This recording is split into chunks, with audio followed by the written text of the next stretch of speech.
तो चलिए आज एक ऐसे सवाल को उठाते हैं जो सुनने में तो बड़ा सीधा साधा लगता है पर है बड़ा गहरा। सवाल ये है कि लोकतंत्र यानी डेमोक्रेसी आखिर है क्या चीज। अच्छा, अब्राहम लिंकन की वो फेमस लाइन तो हम सबने सुनी ही होगी, है ना, कि लोकतंत्र लोगों की, लोगों के द्वारा और लोगों के लिए सरकार है। और सच कहें तो ये समझने के लिए एक बहुत अच्छी स्टार्टिंग पॉइंट है। लेकिन एक मिनट रुकिए, क्या बात इतनी सीधी है? क्या सच में डेमोक्रेसी को बस इन चंद शब्दों में बांधा जा सकता है, खासकर आज की दुनिया में जो इतनी कॉम्प्लेक्स है? क्या ये डेफिनेशन काफी है? तो इस सवाल की गहराई में उतरने से पहले एक और सवाल का जवाब ढूंढते हैं। भाई, हमें लोकतंत्र की एक साफ सुथरी डेफिनेशन चाहिए ही क्यों? मतलब जरा सोचिए, हम रोज कलम, बारिश, प्यार जैसे कितने ही शब्द इस्तेमाल करते हैं। क्या हमें कभी इनकी कोई ऑफिशियल डेफिनेशन की जरूरत पड़ती है? नहीं ना, हम बस मतलब समझते हैं और काम चल जाता है। तो फिर लोकतंत्र के साथ ऐसा क्या खास है कि इसकी परिभाषा चाहिए? देखिए, जरूरत तब पड़ती है जब एक ही शब्द को अलग अलग लोग अपने अपने हिसाब से इस्तेमाल करने लगे, जब कंफ्यूजन होने लगे। जैसे बारिश में भी फर्क होता है ना, एक होती है हल्की फुहार और एक होता है बादल का फटना। डेमोक्रेसी के मामले में तो ये और भी ज्यादा जरूरी हो जाता है। क्यों? क्योंकि दुनिया में ऐसी कई सरकारें हैं जो खुद को डेमोक्रेटिक तो कहती हैं पर असल में होती नहीं है। बस यहीं पर असली और दिखावटी का जो फर्क है उसे समझना बहुत जरूरी हो जाता है। एक बढ़िया उदाहरण है कंप्यूटर का। सोचिए जरा, कुछ दशक पहले कंप्यूटर का मतलब क्या था? बस एक मशीन जो मुश्किल कैलकुलेशंस करती थी, है ना? और आज, अरे आज तो हम उस पर लिखते हैं, डिजाइन बनाते हैं, गाने सुनते हैं, फिल्में देखते हैं। क्या नहीं करते? शब्द तो वही है कंप्यूटर, पर उसका मतलब कितना फैल गया है, कितना बदल गया है। कुछ कुछ ऐसा ही लोकतंत्र के साथ भी है। तो ठीक है, इन सब बातों को दिमाग में रखते हुए चलिए एक बहुत ही सिंपल और कॉमन डेफिनेशन से शुरू करते हैं। एक बेस बनाते हैं जिस पर हम अपनी पूरी समझ की इमारत खड़ी कर सकें। तो वो सिंपल सी डेफिनेशन ये है कि लोकतंत्र सरकार का वो रूप है जिसमें रूलर्स को यानी शासकों को लोग चुनते हैं। सुनने में तो भाई बिल्कुल साफ और सीधा लगता है कि नहीं?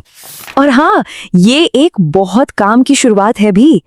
इससे हम कम से कम दो तरह की सरकारों में एक मोटी लाइन तो खींच ही सकते हैं। एक तरफ डेमोक्रेसी और दूसरी तरफ नॉन डेमोक्रेसी। जैसे मोनार्की यानी राजशाही, जहां राजा का बेटा राजा बनता है, उसे कोई चुनता नहीं है।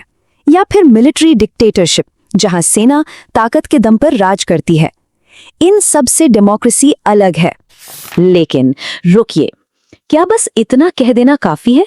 क्या बस चुनाव हो जाने से ही कोई देश डेमोक्रेटिक हो जाता है?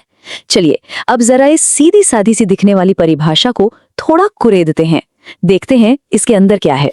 जैसे ही हम इसे गौर से देखते हैं ना, तो कई सवाल सिर उठाने लगते हैं। पहला सवाल तो यही है कि ये शासक हैं कौन?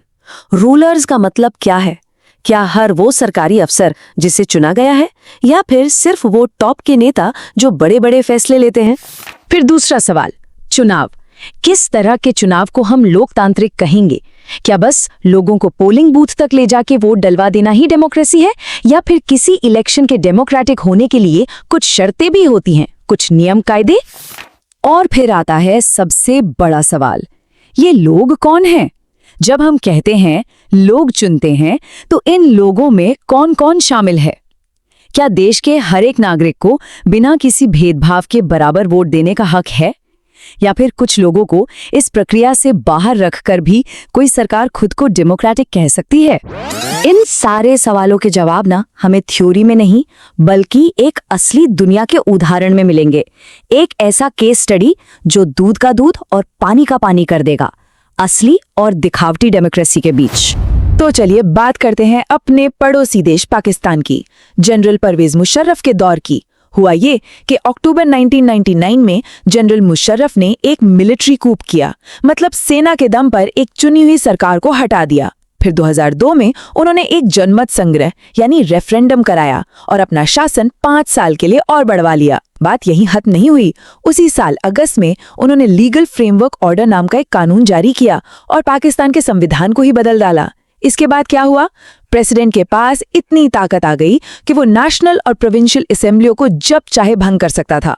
और तो और जो चुनी हुई सिविलियन सरकार थी उसके काम पर नजर रखने के लिए एक नेशनल सिक्योरिटी काउंसिल बना दी गई, जिसमें दबदबा किसका था? मिलिट्री ऑफिसर्स का। तो अब इस पूरी कहानी में पेंच क्या है?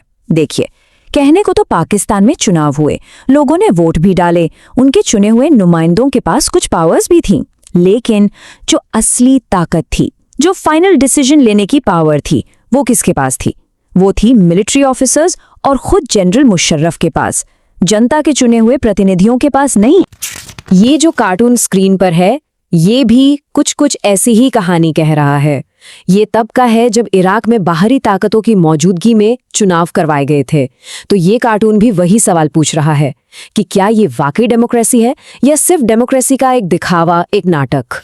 तो पाकिस्तान के इस उदाहरण से और जो सवाल हमने अभी तक उठाए, उन सबको मिलाकर अब हम डेमोक्रेसी के एक बहुत ही जरूरी फीचर, एक बहुत जरूरी पहचान तक पहुंचते हैं। यही पूरा एनालिसिस हमें एक असली लोकतंत्र की पहली और शायद सबसे जरूरी खासियत की तरफ ले जाता है। एक ऐसा प्रिंसिपल जो असली और दिखावटी डेमोक्रेसी के बीच एक साफ लकीर खींच देता है। और वो खासियत ये है कि एक सच्ची डेमोक्रेसी में फाइनल डिसीजन लेने की जो पावर है, वो उन्हीं लोगों के हाथ में होनी चाहिए जिन्हें जनता ने खुद चुना है। सीधी सी बात है, सिर्फ इलेक्शन करवा देना काफी नहीं है, असली ताकत चुने हुए लोगों के पास होनी चाहिए। तो ठीक है, हमने डेमोक्रेसी की पहली और सबसे फंडामेंटल शर्त तो समझ ली, लेकिन कहानियां खत्म नहीं होती। सवाल अब भी वही है कि लोगों के राज को सचमुच में, असल मायनों में मजबूत बनाने के लिए एक डेमोक्रेसी में और कौन-कौन सी खूबियां होनी चाहिए। ये एक ऐसा सवाल है जिस पर सोचना बहुत जरूरी है।